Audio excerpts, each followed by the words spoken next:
One day I looked at the comments on one of my sermonettes I'd given a few years back, and several mentioned the word Preterism. I didn't know what that was. And so I looked it up, see what they were talking about, and found that Preterism is a belief that all prophecy in the Bible has already been fulfilled.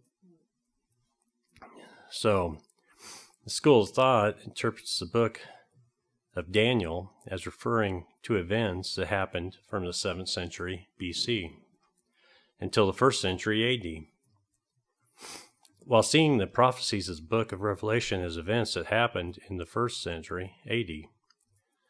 So I want to start off by reading some verses in Isaiah 35. You don't have to turn there, but think about whether this is the current state of our world. The wilderness and the wasteland should be glad for them, and the desert shall rejoice and blossom as the rose. It shall blossom abundantly and rejoice, even with joy and singing. The glory of Lebanon shall be given to it, the excellence of Carmel and Sharon. They shall see the glory of the Lord, the excellency of our God.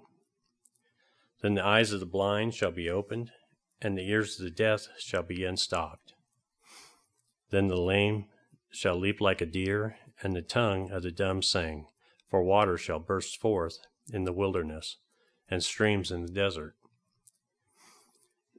Christ healed the deaf and the blind, and made the lame to walk and the dumb to speak, but only around Jerusalem and not everyone there. The desert has not blossomed like a rose. This future event will be for all of mankind. So what about what this day represents? This is what the preterists say about Revelation. And I quote, "Proponents of the futurist view, which is all of us, say that their approach is necessary because there is no correspondence between the events prophesied in the book of Revelation and anything that has happened in history. This conclusion is reached because of an overly literalistic approach to the symbolism of the book and a lack of appreciation for how such language was used in the Old Testament prophetic books. This, however, is not the most serious problem with the futurist approach. The most fundamental problem with the futurist approach is that it requires a very artificial reading of the many texts within the book itself that point to an imminent fulfillment of its prophecies.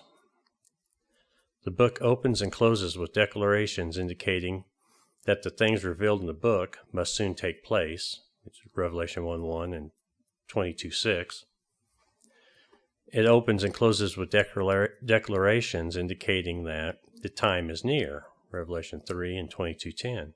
The book of Revelation has direct relevance to the real historical first century churches to whom it was addressed, and the text of the book itself points to the imminent fulfillment of most of these prophecies." End of quote. Now let's turn to a verse in Revelation that shows what we look forward to that is represented by this Day of Atonement. If you'll turn to Revelation 20, and we will read verses 1 through 4. "Then I saw an angel coming down from heaven, having the key to the bottomless pit, and a great chain in his hand. He laid hold of the dragon, that serpent of old, who is the devil and Satan, and bound him for 1,000 years. And he cast him into the bottomless pit and shut him up, and set a seal on him so that he should deceive the nations no more till the 1,000 years were finished. But after these things, he must be released for a little while." This day represents the time mentioned when Satan will be bound for 1,000 years. We have not had the 1,000 years of peace without the presence of Satan. Excuse me.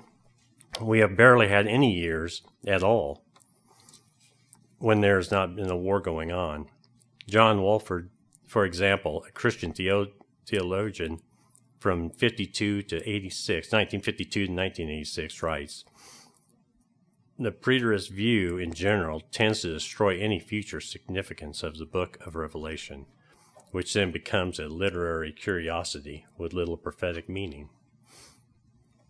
Mankind cannot be at one with God at this time of atonement pictures until Satan is no longer there to influence them."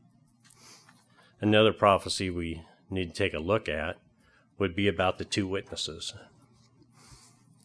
First, the preterist view, and I quote, Revelation 10:11 implies that the two witnesses are Jesus Christ.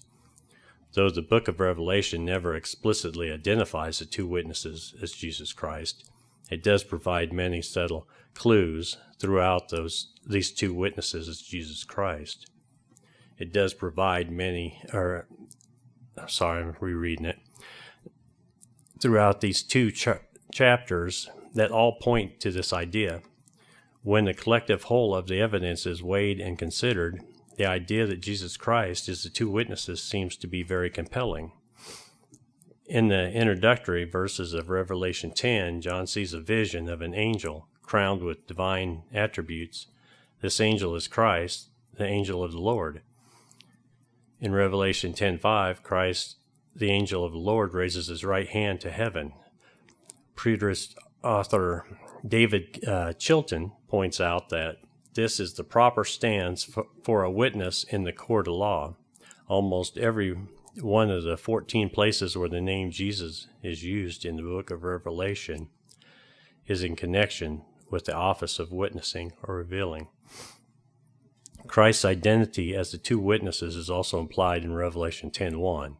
In this verse, Jesus' two legs are pictured as pillars of fire, according to Genesis 31:45 and verse 52 and Deuteronomy 27:1-8, and a few more Old Testament references. Pillars are used in the Bible to represent witnesses. If pillars represent witnesses in the Bible, why are Jesus' two legs depicted as pillars? Perhaps Jesus is symbolically portraying in this way in order to depict Christ as the sole embodiment of the two witnesses. End of quote. Now let's turn to Revelation 11, and we'll read 1-6. And we'll read about the two witnesses. Then I was given a reed like a measuring rod, and the angel stood saying, "Rise and measure the temple of God, the altar, and those who worship there. But leave out the court which is outside the temple, and do not measure it, for it is being given to the Gentiles, and they will tread the holy city underfoot for 42 months. And I will give power to my two witnesses, and they will prophesy 1,260 days, clothed in sackcloth.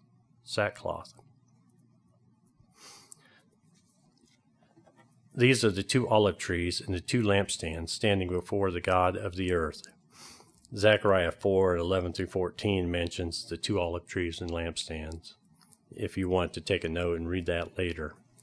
Verse 5, "And if anyone wants to harm them, fire proceeds from the mouth and devours their enemies. If anyone wants to harm them, he must be killed in this manner. These have power to shut heaven so that no rain falls in the days of their prophecy. And they have power over waters to turn them to blood and to strike the earth with all plagues as often as they desire."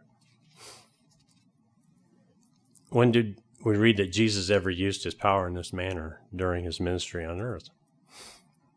We just skip down to where the two witnesses are murdered in verses 7-9. When they finish their testimony, the beast that ascends out of the bottomless pit will make war against them, overcome them, and kill them. And their dead bodies will lie in the street of the great city, which spiritually is called Sodom and Egypt, where also the Lord was crucified. Then those from the peoples, tribes, tongues, and nations will see their dead bodies 3.5 days, and not allow their bodies to be put into the graves. Next, look at verse 11. "When they are resurrected, and after 3.5 days, the breath of life from God entered them. and they stood on their feet, and great fear fell on those who saw them. Never has there been a time before where all the people on earth could witness something happening in real time, and they were not present in person.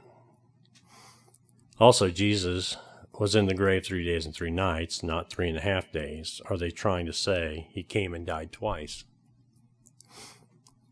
I don't know about you, but I found the preterist explanation of Revelation and the two witnesses to be a little confusing, and not following what the verses said. As for the information about Christ coming quickly, God does not see time the way we do.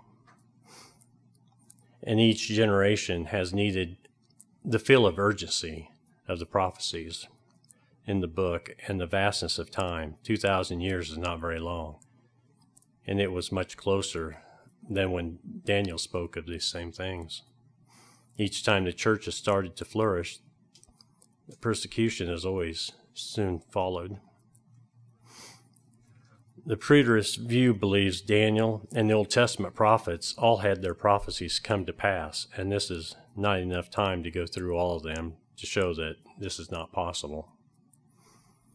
We know from Isaiah 11:6 that the wolf also shall dwell with the lamb. The leopard shall lie down with the young goat, the calf, and the young lion, and the fatling together, and the little child will lead them. This is obviously not our current state of the world.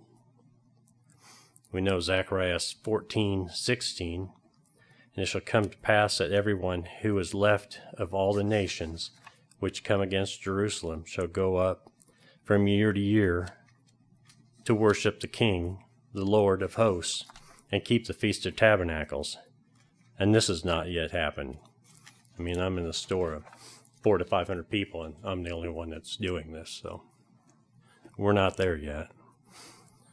I don't know how widespread this preterist view of the Bible is, but one thing they are correct about is what they say about our beliefs. No corresponding events have fulfilled these prophecies. The origin of preterism seems to be Louis de Alcazar, 1554 to 1630, of Seville, Spain. He devised what became known as the preterist system of prophetic interpretation. This theory proposed that Revelation deals with events in the pagan Roman Empire, that Antichrist refers to Nero, and that the prophecies were therefore fulfilled long before the time of the medieval church. Alcazar's preterist system has never made any impact on the conservative or evangelical wing of the Protestant movement, although in the last 100 years it has become popular among Protestant rationalists and liberals. The father of American preterism is Moses Stuart, 1780 to 1852, of Andover Seminary, who introduced preterism into the United States about 1842.